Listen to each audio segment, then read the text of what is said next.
I will open this video with a very simple hypothetical. If you say 2 plus 2 equals 4, and I say 2 plus 2 equals 3, who is right? Well, it's quite simple, is it not? Math is not a social construct. 2 plus 2 is going to equal 4 regardless of what anybody says, correct? Now, let's say I have a gun, and you have absolutely nothing. If I'm putting a gun to your head and saying 2 plus 2 equals 3, one of two things are going to happen. Number one is all of a sudden it's in your best interest to shut up and agree with me so that, you can survive. Potentially, maybe later on you can change my mind, but probably not. There's always going to be that power imbalance. So, most likely not. Or, number two, you can defend your position to the death and die getting shot over something you believe in.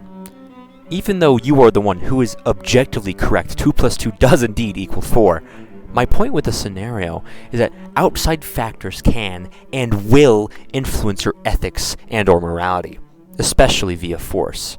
You see, force is the one thing that keeps everyone in line. The idea that someone forces you to do something, regardless of what you say or do, is a concept as old as civilization itself. Yet, people tend to forget why force is necessary for any sane society. There must always be a rational and moral force and higher authority for the greater good of any nation or people. Without one, people descend into chaos and anarchy. Hello! My name is the Right-Wing Lutheran, and today I will be discussing if might makes right, and to what extent force should be used to enforce ethics and morality. Before we go on, I want to show you a clip from my personal favorite movie, Starship Troopers, that upon rewatching it, this quote inspired me to make this video. Authority, you're using force. And force, my friends, is violence, the supreme authority from which all other authority is derived. See, the context from this clip is that the history teacher is explaining how force works within the government and within this world. Also, if you haven't seen the movie, give it a watch. It's amazing. It's actually the same movie that Helldivers 2 was based on. People call the movie a satire on fascism, but it's so much more than that. If you want me to do a full video on the movie, leave a comment. But anyway, my point here being is that violence is the ultimate version of any force. Yes, I can tell someone to do something, but maybe you would just do what I tell you out of the kindness of your heart. But if I threaten you with violence, it's the ultimate form of force, because you are way more inclined to do it, because of course you don't want to get hurt, or you don't want someone you like to get hurt, or so on and so forth. See, in this video, when I am talking about force, assume I'm referencing the ultimate form of it. You see, in our modern times, the state, or the government, or whatever you want to call it, delegates the duties of force to police and military, for enemies both foreign and domestic. The state is an institution that has a monopoly on force. It's not like back in the day where you can go out, get a mob of people together, and just kill someone for any stated reason. You can't do that anymore. Because there's a higher authority. The state says you can't. But just because something is illegal, does it make it instantly immoral, unethical, or wrong? Well, technically no, but that's not to say I'm some hippy-dippy anarchist. Hell no, I'm very authoritarian and very right-wing in many ways. Hell, it's in my name. But what I'm saying is that not all governments' moral and ethical authority will be legitimate to everyone. The point is that regimes change, elites change, history is rewritten by the victors, and the ethics of the masses change inherently thereof. Thus, law and ethics change over time. There will be places that enforce, using force, laws that would be deemed as heinous in other areas. Human ethics changed over time and flip-flop back and forth. I went over a lot of this in my What Makes Something Evil video. It's my last vid I made. But go check that out if you haven't already. But long story short, I talk about human ethics, how they change over time, and how the only thing we truly have is stuff like biblical morality backed up by a divine creator, rather than some form of inherently flawed, sinful human ethics. the highest authority to me would be God rather than some government. Even, you can have both. It's a hierarchy. You shouldn't replace God with the government. Anyway, I talked about that in my last video. Getting back on track here, the thought is, I believe that for society to function properly, there must always be a higher authority. For people to have someone to go to help disputes or issues or whatever they may be, there is a moral authority people must always apply to. For theists, those believing in a higher power, it would be, religious texts or certain specific religious doctrine. For atheists, those not believing in a god, maybe a person, philosopher, leader, or etc., that has demonstrated some form of quote-unquote good. Thus, they shape their morality off of that. You have so many people having different moral and ethical compasses, yet if there's no higher authority in play, these people will just fight each other until there is one.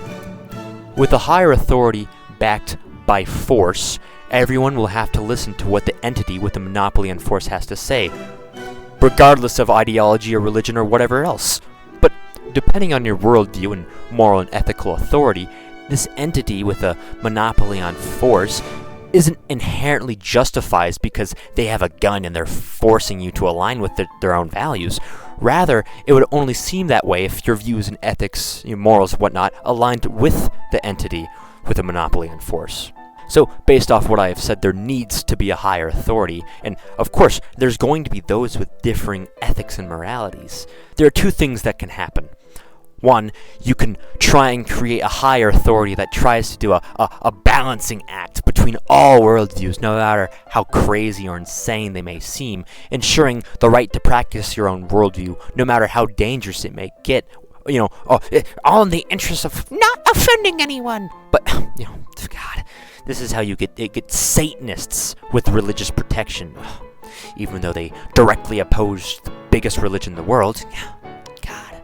Or, number two, you can have the enlightened alternative position of there will be a single moral and ethical authority, and its morality will be enforced.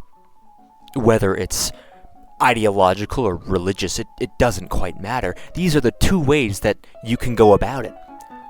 Of course, you can attempt to only allow a select few of worldviews and ethics, but to be a part of that higher authority, a part of that governmental system that will enforce a morality. But it will always devolve into a single unified authority over times, or one that mixes them all together and tries to balance them out. You'll eventually have one of the others. It's just a matter of time. I mean, historical examples of the first one where you have a mixed worldviews would be like modern day America, where you have Christians, Muslims, Hindus, atheists, even Satanists can all technically legally exists, and the government generally avoids declaring one religion correct, even though one majority can dislike or even hate one certain group.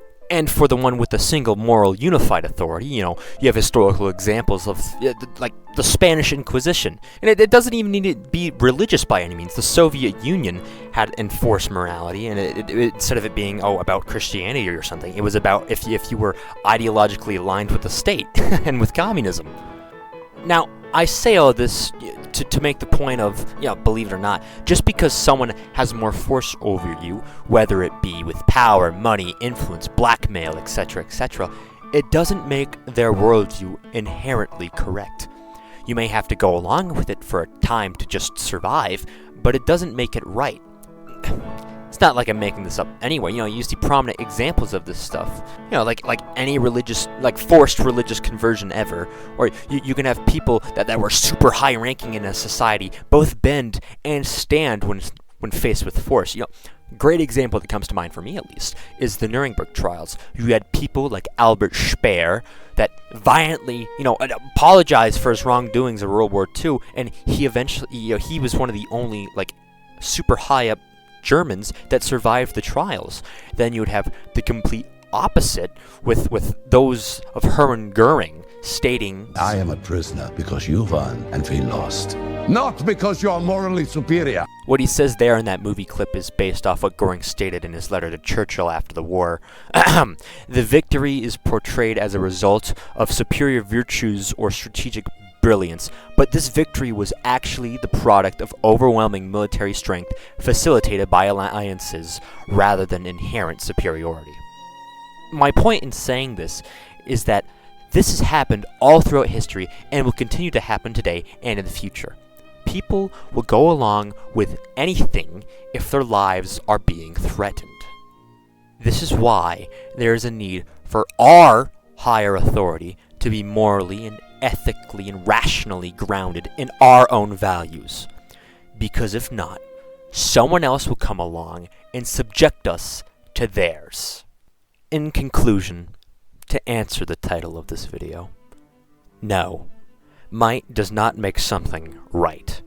But what is necessary is to have the might needed to enforce the proper morality and ethics upon a populace, or someone worse will. Thank you so much for watching. Please leave a comment if you agree or if you disagree. I don't care. It's helping the video regardless. Now, I know it's been a second since I've made something, but I've had a very busy last couple months, so I'll be getting back to regular uploads here soon. Anyway, thank you for watching.